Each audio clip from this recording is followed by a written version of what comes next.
Hello and welcome dear students to my channel ma'am की पढ़ाई. Students, today we will start history first chapter, where, when and how. First chapter of history, where, when and how. कहाँ, कब और कैसे, इस chapter का नाम है. इसमें हम ये पढ़ेंगे कि हिस्ट्री में कब, कहाँ, कैसे, कौन सी घटनाएं हुई. We have studied the history of the ancient period. हम लोगों ने इसके पहले हिस्ट्री में एंशिएंट टाइम मतलब प्राचीन काल को, प्राचीन इतिहास को पढ़ा था. We shall study the history of the medieval period. अब हम लोग मिडवल पीरियड हिस्ट्री का पढ़ेंगे. Periodization of history. History is a vast subject that can not be studied in one go. इतना बड़ा है हिस्ट्री सब्जेक्ट कि एक बार में इसको पूरा नहीं पढ़ा जा सकता. So for the sake of convenience it is divided into 3 periods. इसलिए उसको समझने की सहायता के लिए इसको 3 पीरियड्स में डिवाइड करते हैं, नेमली एंशिएंट, मिडवल एंड मॉडर्न. सबसे पहले हम लोगों ने एंशिएंट हिस्ट्री पढ़ी, प्राचीन काल, मिडवल यानी कि मध्य, और फिर मॉडर्न यानी कि आधुनिक. This is called the periodization of history. इसे हिस्ट्री का पीरियोडिजेशन मतलब काल क्रम के अनुसार उसको विभाजित करना कहते हैं. Ancient period is the earliest and modern period is the nearest. Ancient period सबसे पुराना होता है, मॉडर्न पीरियड सबसे हम लोगों के पास में होता है और हिस्टोरिकल टाइम स्केल पर, और जो मिडवल होता है वो इन दोनों के बीच का होता है. अब फर्स्ट आते हैं geographical influence on history and maps. The geography of region influences the history.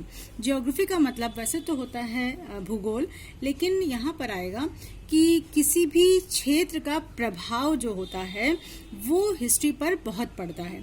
इस तरह से कि जैसे जहाँ पर सिविलाइजेशन अधिकतर उन जगहों पर हुआ जहाँ पर नदी घाटी या नदियाँ पाई गई. क्यों? क्योंकि वहाँ पर पानी उपलब्ध होता था और लोग वहाँ पर आराम से बसते थे.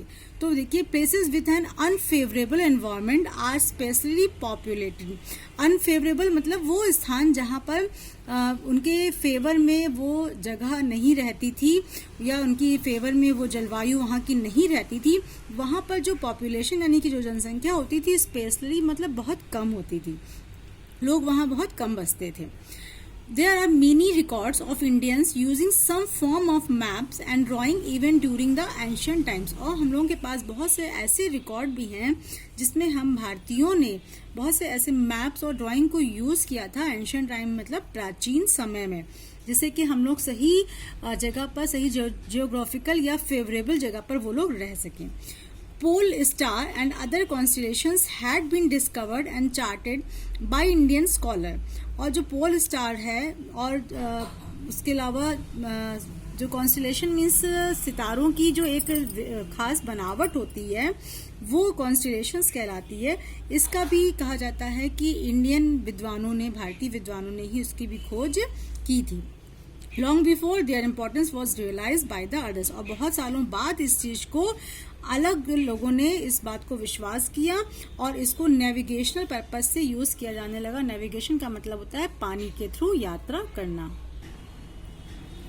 जो यूरोपियन स्कॉलर विद्वान थे वो भी काफ़ी कुछ डिपेंड थे अपने नेटिव्स नॉलेज पर, अपने आसपास के और अपने वहाँ के लोगों के नॉलेज पर, और साथ ही साथ में द्रविड्स ऑफ इंडिया, भारत के जो द्रविड़ थे उनके नॉलेज पर भी वो लोग काफ़ी कुछ डिपेंडेंट थे. अब आता है the medieval period. Medieval period मैंने पहले बताया था कि एंशिएंट और मॉडर्न के बीच के पीरियड को देखिए लिखा हुआ भी हुआ है. Medieval period falls between the ancient and modern period. In Europe the medieval period is referred to by many historians at middle age. Europe में इसको मिडिल एज कहा गया और इसका जो टाइमिंग था यूरोप में वो 5th सेंचुरी एडी से लेकर 16th सेंचुरी एडी तक बताया गया. लेकिन इंडिया में it covers the period between the 8th and 18th centuries. लेकिन इंडिया में इस जो कवर इसका किया जाता है मिडवल पीरियड का टाइम वो 8 से 18th सेंचुरी माना जाता है. बच्चों, इसकी जो टाइमिंग होती है वो अलग अलग देशों में या अलग अलग कॉन्टिनेंट पे अलग अलग मानी गई है. अब compare to the ancient period this period is close to us in time. अगर एंशिएंट पीरियड को देखें तो ये बहुत पुराना समय था एंशिएंट टाइम. तो उस समय की चीज़ें काफ़ी कुछ सही थी, कुछ चीज़ें अंदाज से भी कह दी गई कि ऐसा हुआ होगा. लेकिन जो अभी मिडवल पीरियड है वो हमारे टाइम के काफ़ी क्लोज, काफ़ी करीब माना गया है, क्योंकि हम लोगों को प्लेंटी ऑफ सोर्सेज, बहुत सारे ऐसे सोर्सेज मिले हैं जिनको पढ़ने से हमें पता लगता है कि हाँ ये सारी चीज़ें वाकई में इस टाइम पर हुई होगी. अब salient features of the middle period in India. Middle period India में जब जिस समय पर था उस समय के खास खास इंपॉर्टेंट फीचर्स जो हैं वो बताए गए हैं। स्प्रेड ऑफ भक्ति एंड सूफी मूवमेंट, उस समय भक्ति और सूफी मूवमेंट बहुत ज़्यादा हुआ, मतलब लोग बहुत भक्ति के गाने वगैरह गाते थे। राइज ऑफ फेडरलिज्म मीन सामंतवाद, छोटी छोटी रियासत थी और उनमें सामंत लोग बने रहते थे। Independence of several provincial kingdoms in the eastern as well as peninsular India, और भारत के पेंसुलर और साथ ही साथ में ईस्टर्न इंडिया में बहुत सारे छोटे छोटे से किंगडम्स राज्य बने। Coming into existence of several Rajput kingdoms, कई सारे राजपूत राज्य बने। Establishment of the Mughal empire, Mughal empire के बारे में आप लोग जानते ही हैं, मिडवल टाइम में ही मुगल एम्पायर एस्टेब्लिश हुआ।